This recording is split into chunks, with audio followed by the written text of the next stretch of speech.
Halo semuanya, kalian pernah dengar nggak? Atau kalian sudah tahu apa itu lesite, Islamophobia, sekularisme, dan juga radikalisme?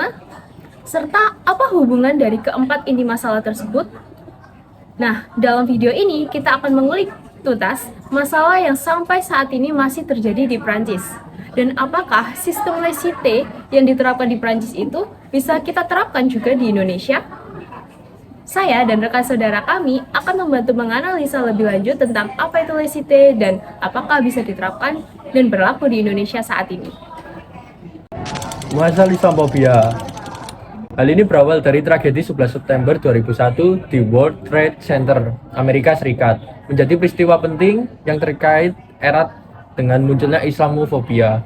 Setelah kejadian itu, banyak orang di dunia mulai melihat komunitas Islam sebagai penyebab teror tersebut.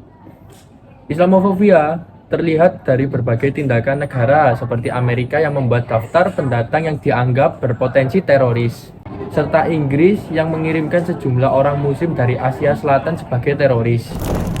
Pada tahun 2020, terjadi aksi teror di sekitar gereja Notre Dame Basilica di Nice, Prancis.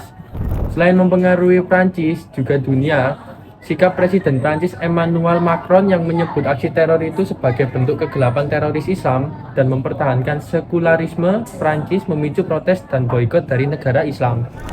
Dalam laporannya tahun 1997 yang berjudul Islamophobia, A Challenge for Us All, menyatakan bahwa karakteristik Islamophobia dapat kita pahami melalui dua perspektif, yakni melalui pandangan terbuka, open views, dan pandangan tertutup, closed views. Di negara yang menganut pandangan tertutup terhadap Islam, Muslim sering mengalami diskriminasi dalam aspek sosial dan ekonomi melalui regulasi yang ketat, kekerasan, dan praktik politik yang menekan. Islamophobia hingga saat ini masih berkembang di negara-negara barat dengan minoritas Muslim. Dua faktor utama penyebab adalah Orientalisme Barat dan serangan 9 November di Amerika Serikat. Oleh karena itu, Islam sering dikaitkan dengan terorisme dan ekstremisme. Di Prancis, Islamophobia semakin kuat karena prinsip laicite yang memisahkan urusan agama dari ruang publik. Contohnya RUU La Loi contre la Burqa yang melarang penggunaan burka di tempat umum, dibuat oleh Presiden UMP Jean-François Copé pada 11 April 2011. Prinsip laicite bermula dari Revolusi Prancis pada tahun 1789 dan 1799 untuk membedakan gereja dan negara. Nah, sekarang kita akan membahas perbedaan laicite dan sekularisme.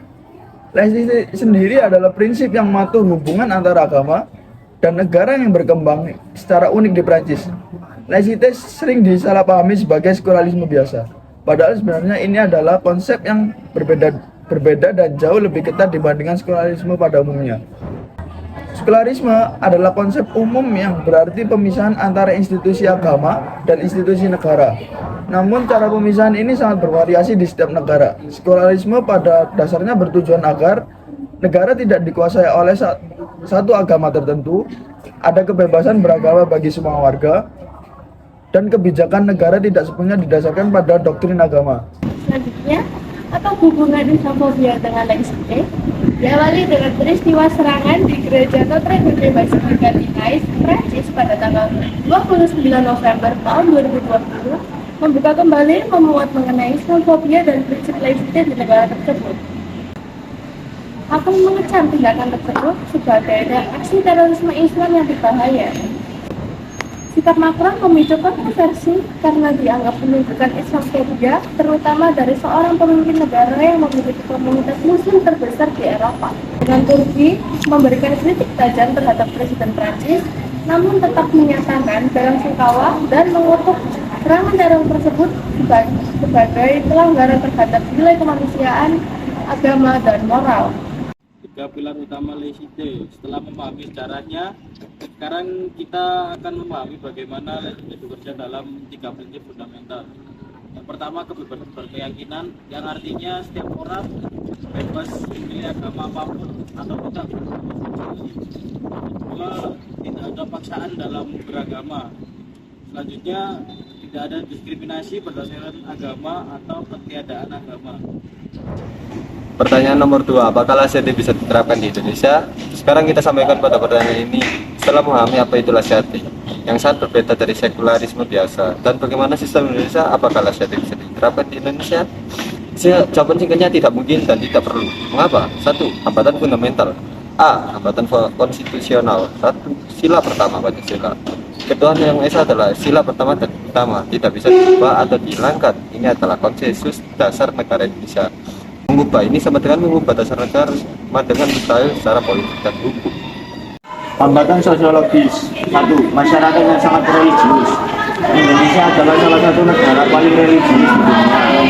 Survei Pew Research 90% orang Indonesia menganggap agama sangat penting dalam hidup mereka. Agama bukan hanya spiritual, tapi juga identitas sosial, budaya, dan politik. 2. Agama sebagai identitas publik. Di Indonesia, agama adalah bagian integral dari identitas. Sekian dari kami kelompok 3, kurang lebihnya mohon maaf. Wassalamualaikum warahmatullahi wabarakatuh.